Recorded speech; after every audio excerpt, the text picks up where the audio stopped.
उत्तराखंड की ग्रीष्मकालीन राजधानी गैरसैंण में स्थित भराड़ीसैंण विधानसभा भवन एक बार फिर चर्चा में है। विधानसभा सत्र के दौरान पर्यटन मंत्री सतपाल महाराज के एक बयान ने राजनीतिक हलकों में नई बहस छेड़ दी है। मंत्री ने सुझाव दिया है कि विधानसभा भवन का उपयोग वेडिंग डेस्टिनेशन या कॉरपोरेट कार्यक्रमों के लिए भी किया जा सकता है। उनके इस बयान पर अब विपक्ष ने कड़ी प्रतिक्रिया दी है। गैरसैंण के भराड़ीसैंण में चल रहे विधानसभा सत्र के बीच पर्यटन मंत्री सतपाल महाराज के एक बयान ने सियासत को गरमा दिया है। मंत्री ने कहा कि भराड़ीसैंण विधानसभा भवन साल के अधिकांश समय खाली रहता है, ऐसे में इसका बेहतर उपयोग किए जाने की जरूरत है। मंत्री का कहना है कि विधानसभा भवन को वेडिंग डेस्टिनेशन या कॉरपोरेट डेस्टिनेशन के रूप में भी विकसित किया जा सकता है, जिससे गैरसैंण क्षेत्र में पर्यटन गतिविधियों को बढ़ावा मिलेगा और स्थानीय अर्थव्यवस्था को भी फायदा होगा।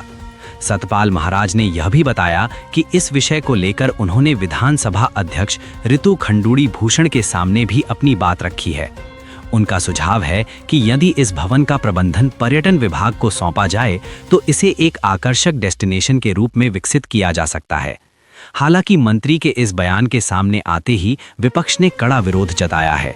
गणेश गोदियाल ने कहा कि गैरसैंण और भराड़ीसैंण विधानसभा भवन राज्य आंदोलन की भावनाओं से जुड़ा विषय है। ऐसे में इसे वेडिंग डेस्टिनेशन बनाने जैसी बातें करना उचित नहीं है। उन्होंने कहा कि गैरसैंण को विकसित करने की जरूरत जरूर है, लेकिन विधानसभा भवन की गरिमा को बनाए रखना भी उतना ही जरूरी है। हो पा रहा है, यूज तो उस काम कर रहे हैं, पर मेरा कहने का मतलब अगर कॉर्पोरेट डेस्टिनेशन हो जाए, वेडिंग डेस्टिनेशन हो जाए तो इसका और लाभ मिलेगा, हमको आर्थिक लाभ मिलेगा। कांग्रेस शासन में गैरसैंण में राजधानी स्थापना से निमित्त जो निर्माण कार्य हुए, उनका उपयोग पर्यटन मंत्री जी के अनुसार आगे पर्यटन गतिविधि और व्यावसायिक यानी कारोबारी गतिविधियों के लिए उसका उपयोग किया जाना चाहिए, ये उनका विचार है। मेरे जैसे अनेक लोग जो भराड़ीसैंण में गैरसैंण में उत्तराखंड की स्थायी राजधानी के रूप में सपने देखते हैं, उन सभी के दिलों पर इस वक्तव्य ने बहुत छेद किया, मतलब उन दिलों में बहुत पीड़ा हुई इससे। मैं नहीं समझ पाया कि पर्यटन मंत्री जी ने जब सदन चल रहा हो तो सदन के अंदर बयान न देकर बाहर बयान दिया, जबकि परंपरा यह है कि जब सदन चल रहा हो तो मंत्रियों के नीतिगत बयान सदन में आने चाहिए। यह बयान बाहर दिया गया है। यह बयान बाहर एक चर्चा को छोड़ने के लिए दिया गया कि एक नई चर्चा शुरू हो, या कोई इसके पीछे सरकार की मंशा है, ठोस मंशा है, ये अभी आना बाकी है, ये बात आनी बाकी है। मैंने कल ये बात कही थी कि माननीय मुख्यमंत्री जी को सदन में इसका स्पष्टीकरण देना चाहिए कि ये आखिर बात आई कहाँ से, ये बात शुरू कहाँ से हुई, जो हमारे लाखों उत्तराखंडियों के दिलों में छेद कर रही है जो बात, ये बात आखिर आई कहाँ से, इसका स्पष्टीकरण मुख्यमंत्री जी को सदन में देना चाहिए। मैं चाहता हूँ कि सदन में सभी विधायक, पक्ष हो या विपक्ष हो, इस पर माननीय मुख्यमंत्री जी के विचारों को सदन में उन्हें मांग करनी चाहिए कि मुख्यमंत्री इस पर कुछ कहें, क्योंकि ये उत्तराखंड की एक नीतिगत बात है और उत्तराखंड के भविष्य से जुड़ा हुआ मुद्दा है। मैं इस बात को नहीं समझ पाया कि यही माननीय पर्यटन मंत्री जब कांग्रेस में थे तो इस यहाँ पर विधानसभा के निर्माण से या राजधानी के निमित्त निर्माण के लिए जो भी ये काम हुए हैं, इसमें उनका भी साथ था।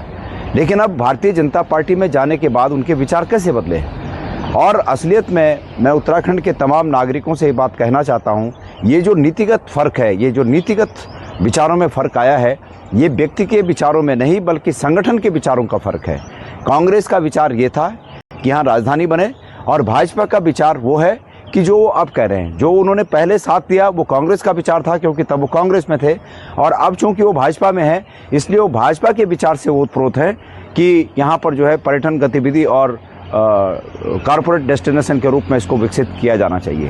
हम उत्तराखंड के लोग उनके इस विचार से बिल्कुल सहमत नहीं हैं, और मैं चाहता हूं कि आज सदन में जो भी विधायक गण उत्तराखंड से लगाव रखते हैं, उन सबको ये बात कहनी चाहिए कि माननीय मुख्यमंत्री जी इस पर स्पष्टीकरण दें कि क्या सरकार की चुपचाप कोई नीति, चुपचाप कोई साजिश चल रही है कि इसको भी किसी के हवाले कर दिया जाए। इससे पहले पर्यटन विभाग की एक बड़ी ज़मीन जॉर्ज एवरेस्ट मसूरी में जो सैकड़ों करोड़ रुपए की ज़मीन थी, उस ज़मीन को ये पतंजलि को दे दिया गया, औने पौने भाव में पतंजलि को दे दिया गया। तीनों कम्पिटिट करने वाली कंपनियां, बिड कम्पिटिट करने वाली कंपनियां एक ही ग्रुप की हैं और उन तीनों में छद्म युद्ध के आधार पर, छद्म कंपटीशन के आधार पर ये दिखाया गया कि कंपटीशन हुआ, जबकि कंपटीशन हुआ ही नहीं और एक को सौंप दी गई।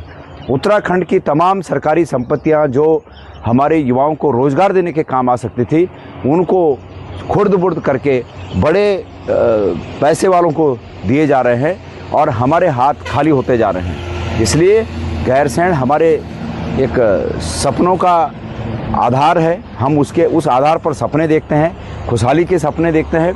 प्रदेश को खुशहाली के रास्ते पर ले जाने के सपने हम गैरसैंण के रास्ते देखते हैं। इसलिए सरकार इस प्रकार की छेड़छाड़ न करे और इस बात को यहीं विराम देने के लिए ये बहुत ही आवश्यक है कि आज सदन में मुख्यमंत्री इस पर स्पष्टीकरण दें और सभी माननीय विधायक मुख्यमंत्री को इस पर स्पष्टीकरण देने के लिए बाध्य करें। धन्यवाद।